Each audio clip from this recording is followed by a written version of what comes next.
Shalom, salam sejahtera bagi Bapak Ibu, Saudara-saudari, dimanapun Bapak Ibu, Saudara-saudari berada. Berjumpa kembali dalam program Renungan Harian Jemaat GKI Pratawosi.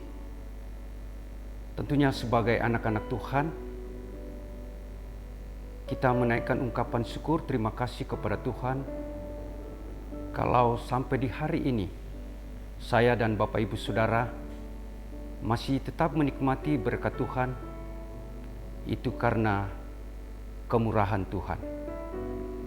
Baik Bapak Ibu Saudara yang terkasih di dalam Tuhan, mari sejenak meluangkan waktu kita untuk mendengarkan, merenungkan, dan kita akan belajar kebenaran firman Tuhan yang saya akan sampaikan. Tetapi sebelum kita membaca dan merenungkan kebenaran firman Tuhan, mari saya ajak kita tunduk kepala dan kita berdoa. Kita berdoa. Bapa, di dalam nama Tuhan kami Yesus Kristus, Bapa yang kami sapa Bapa di dalam nama Tuhan kami Yesus Kristus, kami mengucap syukur Tuhan kalau di hari ini Tuhan masih memungkinkan kami untuk menikmati berkat-berkat Tuhan. Terlebih Tuhan, di hari ini kami menyiapkan hati kami, seluruh keberadaan kami untuk membaca mendengarkan kebenaran firman-Mu Tuhan. Bapa dalam sorga, dimanapun setiap anak-anak Tuhan yang mendengarkan program renungan harian ini, Engkau memberkati Tuhan, Engkau memberikan hati yang setia untuk tetap menerima kebenaran firman Tuhan. Bapa dalam sorga, kami berdoa buat hamba-Mu yang akan menyampaikan kebenaran firman-Mu Tuhan. Kami mengaku sungguh di hadapan-Mu bahwa hamba-Mu terbatas. Oleh sebab itu Tuhan, Engkau urapi kuduskan hamba-Mu, biarlah keterbatasan ini boleh dimampukan oleh kekuatan Tuhan sendiri untuk menyampaikan kebenaran firman Tuhan ini. Kami siap menyambut kebenaran firman-Mu Tuhan.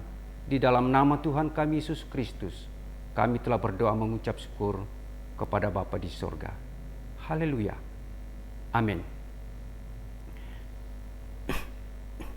Baik Bapak Ibu Saudara yang terkasih di dalam Tuhan kita Yesus Kristus, pembacaan yang saya bawakan di hari ini terdapat dalam Perjanjian Baru, 2 Korintus pasal yang keempat ayat 1 sampai dengan 15. Saya ulang kembali, di Perjanjian Baru 2 Korintus pasal 4 ayat 1 sampai dengan ayat yang ke-15. Kalau Bapak Ibu Saudara dimanapun mereka berada sudah mendapatkan ayat dari firman ini, mari kita menyimak bersama-sama dan saya akan bacakan untuk kita sekalian.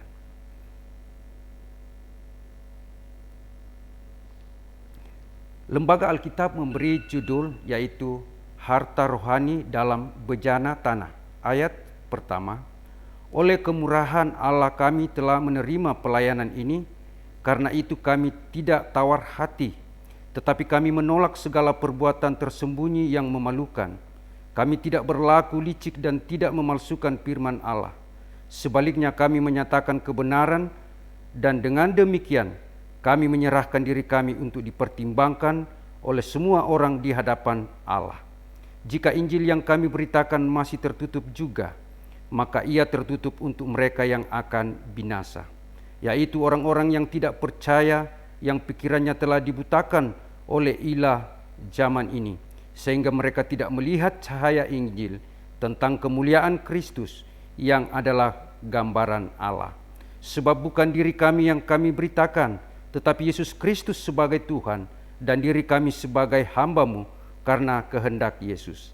Sebab Allah yang telah berfirman, dari dalam gelap akan terbit terang, Ia juga yang membuat terangnya bercahaya di dalam hati kita, supaya kita beroleh terang dari pengetahuan tentang kemuliaan Allah yang nampak pada wajah Kristus. Tetapi harta ini kami punyai dalam bejana tanah liat, supaya nyata bahwa kekuatan yang melimpah-limpah itu berasal dari Allah, bukan dari diri kami. Dalam segala hal Kami ditindas, namun tidak terjepit. Kami habis akal, namun tidak putus asa. Kami dianiaya, namun tidak ditinggalkan sendirian. Kami dihempaskan, namun tidak binasa. Kami senantiasa membawa kematian Yesus di dalam tubuh kami, supaya kehidupan Yesus juga menjadi nyata di dalam tubuh kami. Sebab kami yang masih hidup ini terus-menerus diserahkan kepada maut karena Yesus, supaya juga hidup Yesus menjadi nyata di dalam tubuh kami yang fana ini. Maka demikianlah maut giat di dalam diri kami dan hidup giat di dalam kamu. Namun karena kami memiliki roh iman yang sama, seperti ada tertulis, aku percaya sebab itu aku berkata-kata, maka kami juga percaya, dan sebab itu kami juga berkata-kata. Karena kami tahu bahwa Ia yang telah membangkitkan Tuhan Yesus akan membangkitkan kami juga bersama-sama dengan Yesus, dan Ia akan menghadapkan kami bersama-sama dengan kamu kepada dirinya. Ayat terakhir, sebab semuanya itu terjadi oleh karena kamu, supaya kasih karunia yang semakin besar berhubung dengan semakin banyaknya orang yang menjadi percaya, menyebabkan semakin melimpahnya ucapan syukur bagi kemuliaan Allah. Sampai demikian jauh pasal pembacaan kita. Yang dikatakan berbahagia adalah setiap anak-anak Tuhan yang senantiasa membaca dan merenungkan kebenaran firman Tuhan itu. Bapak Ibu Saudara yang terkasih dan diberkati oleh Tuhan, tema yang diberikan oleh kebenaran firman Tuhan ini adalah kekuatan kita adalah dari Tuhan. Mengawali renungan di hari ini, ada satu pertanyaan yang saya mau sampaikan kepada kita. Sesuai dengan judul pembacaan kita, harta rohani dalam bejana tanah. Ketika kita diberikan pilihan memilih suatu bejana yang terbuat dari emas dan yang satu bejana dari tanah liat, kira-kira Bapak Ibu Saudara dan saya memilih bejana yang mana? Dari tampilan saja kita sudah bisa menilai dan melihat bahwa pilihan saya tentunya adalah bejana yang terbuat dari emas. Kenapa dia indah dan punya nilai sangat tinggi harganya dibanding dengan bejana dari tanah liat? Bapak Ibu Saudara, bejana tanah liat atau bejana biasa juga disebut atau diibaratkan adalah suatu kehidupan atau tubuh dari orang-orang percaya. Oleh sebab itu, bejana kehidupan atau tubuh kita ini itu akan dibentuk oleh Tuhan agar memiliki harta rohani yang sangat tinggi nilainya. Kita tahu bahwa harta rohani itu seperti tema yang diberikan oleh firman Tuhan ini, kekuatan kita adalah dari Tuhan. Ya, harta rohani adalah suatu kekuatan dari Allah sendiri untuk menjalani hidup-hidup kita di sepanjang kehidupan yang Tuhan percayakan. Nah, kalau kita tidak mempunyai kekuatan harta rohani di dalam hidup kita, maka kita tidak bisa berdiri kokoh untuk menjalani hidup kita. Bapak Ibu Saudara yang terkasih di dalam Tuhan Yesus Kristus, bacaan ini kalau kita simak dengan baik-baik, ini adalah suatu ungkapan perasaan hati seorang Rasul Paulus ketika dia menyampaikan kabar gembira, kabar keselamatan bagi orang yang disampaikan firman Tuhan itu di kota Korintus. Ini suatu ungkapan di mana dia mengungkapkan perasaan seorang Rasul Paulus ketika dia setia di dalam menjalani kehidupannya, terlebih memberitakan kebenaran firman Tuhan. Inilah motivasi daripada seorang Rasul Paulus. Harta rohani itu akan diisi di dalam bejana-bejana setiap orang yang percaya pada waktu itu di kota Korintus. Kita tahu di kota Korintus ini adalah salah satu kota yang berkembang, dia maju, dan banyak orang pintar atau secara intelektual, banyak orang yang pandai, orang pintar di sana. Dan jemaat atau kota Korintus ini terkenal dengan kota perdagangan. Tentunya dengan seiring perkembangan suatu kota atau daerah, tentunya ada banyak orang yang pintar, orang yang pandai di dalam suatu kota itu, terlebih dalam kota Korintus. Motivasi dan tantangan yang harus dihadapi seorang Rasul Paulus ketika dia menyampaikan kebenaran firman itu dengan berlatar belakang banyak pemahaman. Dan kita tahu di zaman pada waktu itu ada yang menerima kabar keselamatan itu tentang Yesus, tetapi banyak juga yang tidak menerima. Dia menganggap bahwa Tuhan Yesus itu seperti apa yang dialami bangsa Israel ketika dia menerima Tuhan Yesus itu. Dia menganggap bahwa dia adalah yang akan membebaskan dari penderitaan mereka. Dia tidak tahu bahwa Yesus yang hadir dalam kehidupannya adalah dia sebagai juru selamat. Bapak Ibu Saudara yang terkasih di dalam Yesus Kristus, berbagai macam tantangan yang dihadapi oleh seorang Rasul Paulus ketika dia menghadapi jemaat atau anak-anak Tuhan yang ada di Korintus di sana. Saya katakan tadi bahwa jemaat ini sangat berkembang, adalah suatu kota atau suatu daerah perdagangan yang begitu pesat. Ada yang mau menerima Tuhan di dalam hidupnya, Yesus Kristus sebagai juru selamat, tetapi ada juga yang tidak menerima. Itulah sebabnya bejana yang ada pada diri setiap anak-anak Tuhan itu harus diisi oleh harta rohani, ialah iman kepada Yesus Kristus. Bapak Ibu Saudara yang terkasih di dalam Yesus Kristus, saya katakan tadi bahwa ini adalah suatu ungkapan perasaan seorang Rasul Paulus ketika dia menyampaikan, memberitakan kebenaran firman Tuhan di jemaat Korintus. Oleh sebab itu di ayat yang pertama dia katakan, oleh kemurahan Allah kami telah menerima pelayanan ini, karena itu kami tidak tawar hati. Dan ayat ketiga dan keempat, jika Injil yang kami beritakan masih tertutup juga, maka ia tertutup untuk mereka yang akan binasa. Ayat keempat, yaitu orang-orang yang tidak percaya, yang pikirannya telah dibutakan oleh ilah zaman ini, sehingga mereka tidak melihat cahaya Injil tentang kemuliaan Kristus yang adalah gambaran Allah. Ini ungkapan atau suatu penyampaian seorang Rasul Paulus ketika dia menyampaikan firman Tuhan di Korintus. Dia mengatakan, saya tidak tawar dalam pelayanan ini, saya tidak tawar hati, saya menyampaikan firman Tuhan itu. Tetapi ketika ada orang yang tertutup hatinya untuk menerima kebenaran firman Tuhan itu, Injil itu, maka dia akan binasa. Ya, mereka dibutakan oleh ilah-ilah yang ada pada zaman itu, lalu tidak mau menerima kebenaran firman Tuhan itu.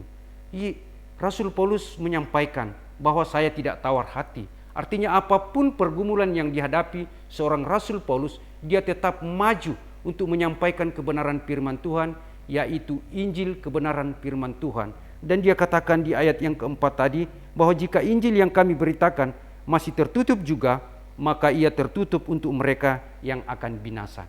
Bapak Ibu Saudara yang terkasih, Injil atau firman Tuhan yang disampaikan oleh seorang Rasul Paulus adalah suatu kebenaran. Kita tahu bahwa firman itu adalah Allah. Yohanes 1 pasal 1, pada mulanya firman, firman bersama dengan Allah, dan firman itu juga adalah Allah. Jadi Rasul Paulus ingin menyampaikan kebenaran firman Tuhan melalui Injil, bahwa Yesus yang kita sembah, dia adalah Tuhan juru selamat bagi setiap orang yang percaya. Di dalam Injil itu, di dalam firman Tuhan ini adalah Allah sendiri. Kita tahu di Roma 1, kalau tidak salah ayat yang ke-16, Injil adalah kekuatan Allah. Bapak Ibu Saudara yang terkasih di dalam Tuhan Yesus Kristus, tema yang diberikan adalah kekuatan kita adalah dari Tuhan. Rasul Paulus menyadari sendiri bahwa kalau dia sanggup melakukan, menyampaikan kebenaran firman Tuhan dengan berbagai macam tantangan, dia tahu bahwa kekuatan yang dia miliki adalah kekuatan yang berasal dari Tuhan. Saudara, kita mau mereview kembali sedikit tentang riwayat Rasul Paulus. Tentunya Bapak Ibu Saudara tahu, Rasul Paulus adalah seorang yang dahulunya tidak mengenal Tuhan, tidak menerima Tuhan Yesus itu sebagai juru selamat. Dia adalah seorang yang suka membunuh anak-anak Tuhan pada waktu itu. Tetapi ketika Rasul Paulus sudah dipulihkan, dia sudah menerima kebenaran firman Tuhan, dia sudah tahu bahwa Yesus itu adalah juru selamat, maka dia maju terus bersama dengan Tuhan, dan dia mau mengatakan bahwa kekuatan yang ada pada diri saya adalah kekuatan dari Tuhan. Bapak Ibu Saudara yang terkasih di dalam Tuhan, akhir-akhir ini kalau kita lihat di banyak media sosial, ada banyak orang yang tidak kenal dan tidak menerima Yesus Kristus di dalam kehidupannya, apalagi sebagai juru selamat.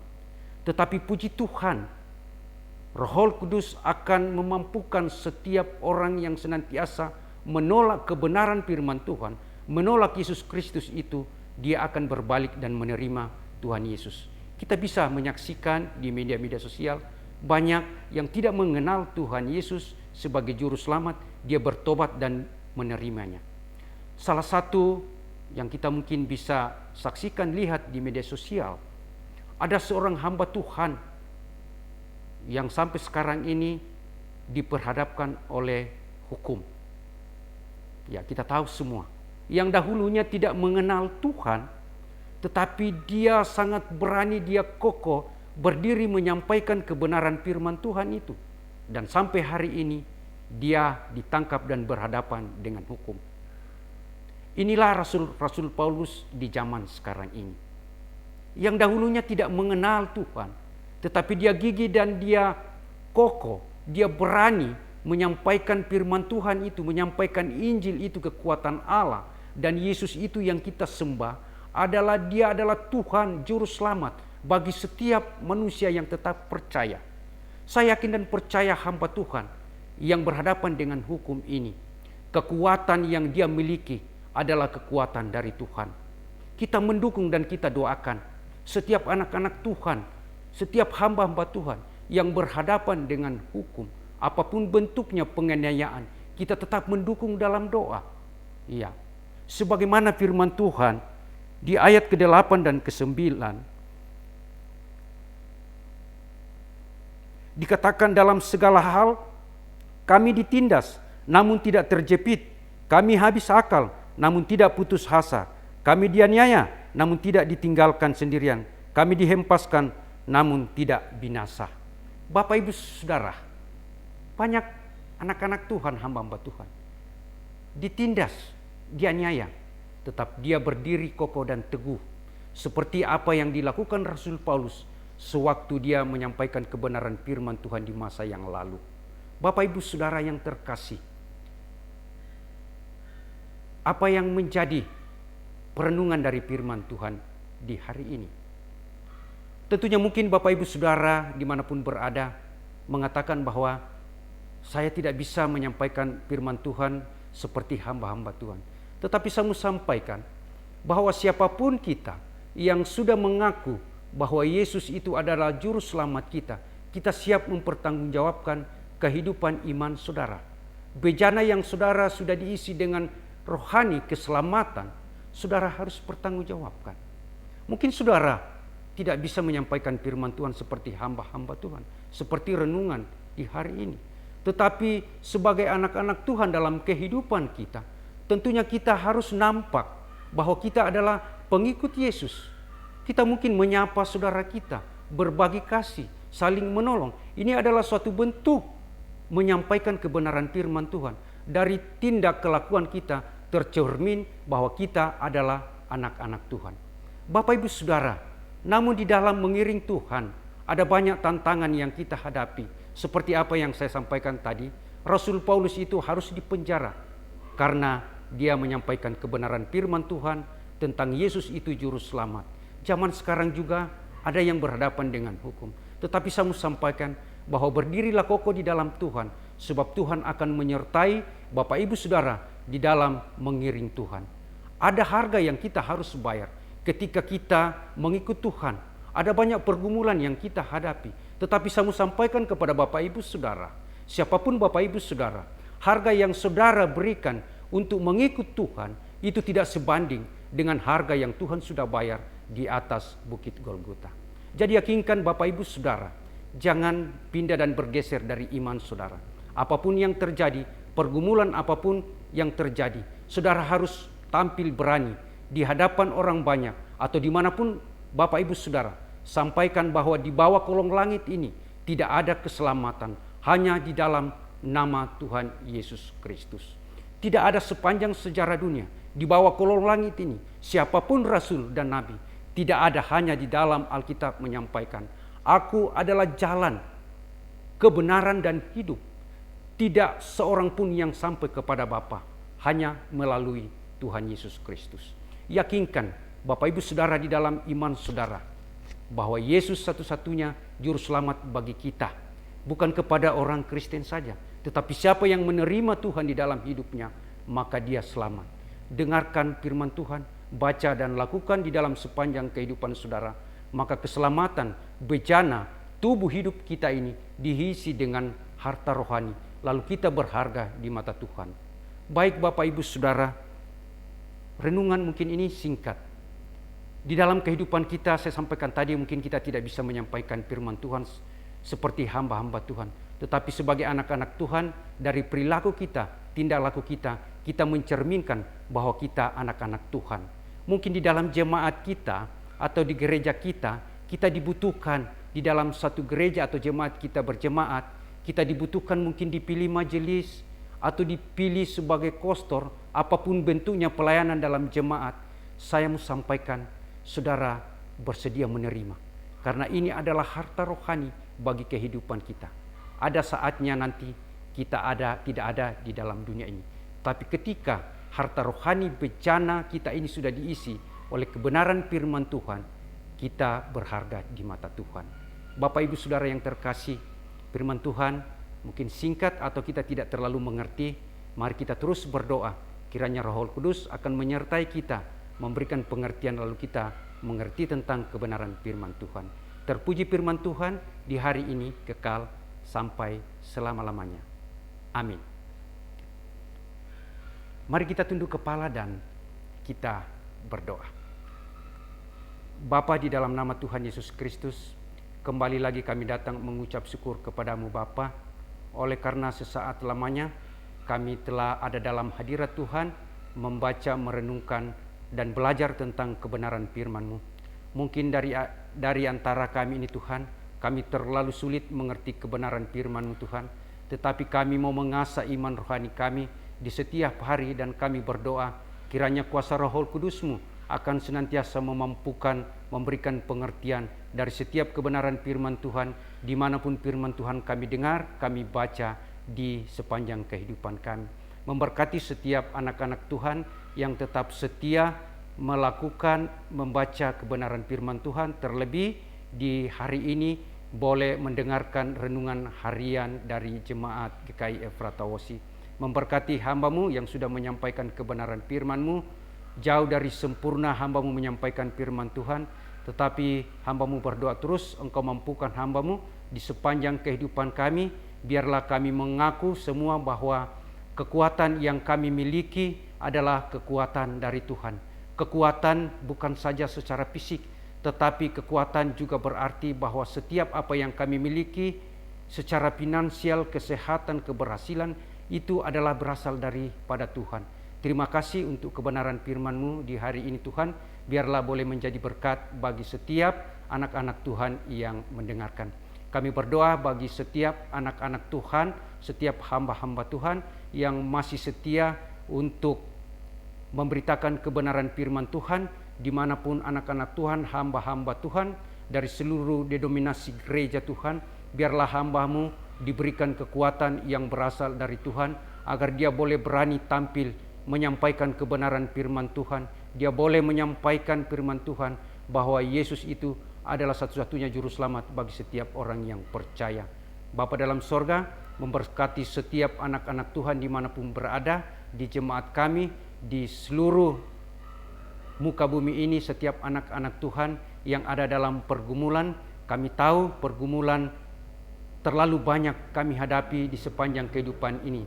Tetapi kami yakin Tuhan, apapun pergumulan persoalan hidup kami yakin bahwa Yesus adalah salah satunya jawaban bagi setiap pergumulan yang kami hadapi. Berdoa khusus pada pandemi yang sampai hari ini belum beranjak dari kehidupan kami berdoa biarlah Tuhan menghalau virus ini agar kami boleh bebas mencari kehidupan kami, memuji Engkau Tuhan, dan seluruh aktivitas kami boleh terlaksana sebagaimana mestinya Tuhan.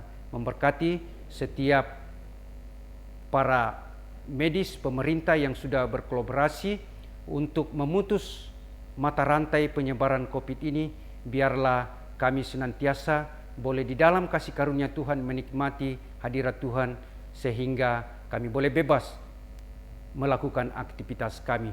Memberkati pemerintah kami dari pusat sampai ke daerah, berikan dia hati yang bijaksana, kekuatan, umur panjang agar boleh menata layani setiap anak-anak Tuhan di dalam negara kami ini Tuhan. Terima kasih, ini syukur kami Tuhan, ini doa kami. Ampuni salah dosa kami, layakkan kami untuk menikmati berkat Tuhan, hari-hari Tuhan yang akan datang. Ini syukur kami Tuhan, di dalam nama Tuhan Yesus Kristus, kami akan mengakhiri renungan di hari ini. Haleluya, amin. Baik Bapak Ibu Saudara yang terkasih, demikianlah renungan yang saya bawakan di hari ini.